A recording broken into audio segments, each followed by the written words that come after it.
Bienvenue aux 3 minutes entrepreneuriales, cette petite série qu'on veut faire le tour d'un petit sujet en 3 minutes. Aujourd'hui, le sujet qui m'interpelle, c'est la mesure de succès d'une entreprise. La question qu'on se fait poser constamment.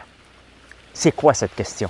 Quelle est cette question qu'on semble mesurer constamment le succès ou non d'une start-up ou d'une entreprise? Et ça peut être un gage de succès ou ça peut absolument rien, mais absolument rien dire. Parce que la question qu'on ne peut pas poser aux entrepreneurs, c'est combien d'argent tu fais? Fais-tu de l'argent? Hein?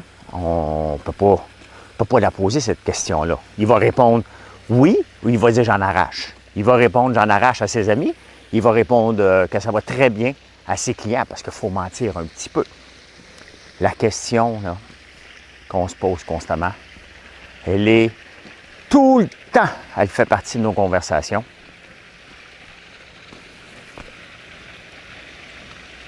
Combien d'employés as-tu? Oh, ça c'est important, le nombre d'employés, alors que ça veut absolument rien dire. On joue toute la game. Hein? Je la joue la game, vous la jouez. On joue cette game-là constamment. Dans une entreprise de service où on facture des gens, c'est important. Un bureau d'avocat, c'est important. Une compagnie comme CGI qui facture des gens, c'est important. Mais dans une entreprise de transformation, dans une entreprise de revente, est-ce que c'est une mesure importante? Absolument pas. Et d'ailleurs, à l'ère de l'automatisation, à l'ère de trouver que c'est la difficulté de trouver des entreprises, est-ce que c'est un chiffre important? Non. Le problème avec ce chiffre-là, c'est qu'on le ment tout le temps. On le ment. Parce que si on est en start-up, on est gêné, on veut décrocher un client, tu ne peux pas dire à quelqu'un « Hey, on est juste 2 », alors que tu vas aller voir une grosse boîte. Tu vas faire quoi? Tu vas lui dire, hein?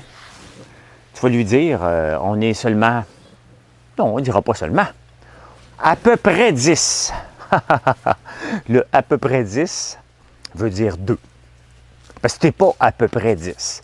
Si tu n'es pas capable de compter jusqu'à 10 dans ton entreprise pour le nombre d'employés, il y a un problème. On s'entend? On ment. On ment parce qu'on est un peu gêné. Hein? Parce qu'on ne veut pas le dire. On veut avoir de l'air successful parce que c'est une mesure. On ne peut pas demander combien d'argent. Fait qu'on se rabat sur les employés. Puis pour moi, qui est une mesure qui ne veut rien dire parce que tu peux avoir beaucoup d'employés et ne pas faire d'argent, alors que tu peux avoir peu d'employés et faire beaucoup d'argent. Donc, à quoi? Comment on peut se fier si un entrepreneur a du succès? Parce que c'est important dans le processus de vérification diligente. Donc, on se fie à quoi? On regarde son marché en premier lieu. On regarde les ouvertures versus les fermetures. Y a-t-il une chance de percer? Et comment, lui, se démarque?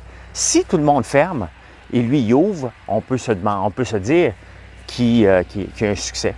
C'est comme ça qu'on est capable de vraiment mesurer lorsqu'on est curieux, parce que ce n'est pas si important que ça.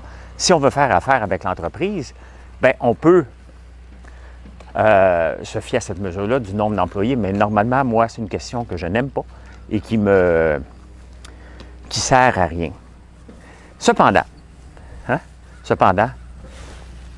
ça ici n'est pas un gage de succès d'un entrepreneur. Ce n'est pas avec ça qu'on va mesurer. Parce que si je vous vois avec une auto semblable à 25 ans alors que vous venez de vous lancer en affaires, c'est certain qu'il y a un problème dans le degré de dévouement que vous mettez à votre entreprise. Et ça, pour moi, c'est un gage de succès. Je préfère voir un jeune entrepreneur avec un bazou que quelqu'un qui veut montrer sous un gage de faux succès qui réussit avec une auto de base. Si vous vous promenez avec une popcorn mobile, je crois en vous. Si vous allez le samedi soir sortir avec ça, je crois en vous. Pour moi, c'est pas mal plus révélateur du succès et du futur d'un entrepreneur que le nombre d'employés.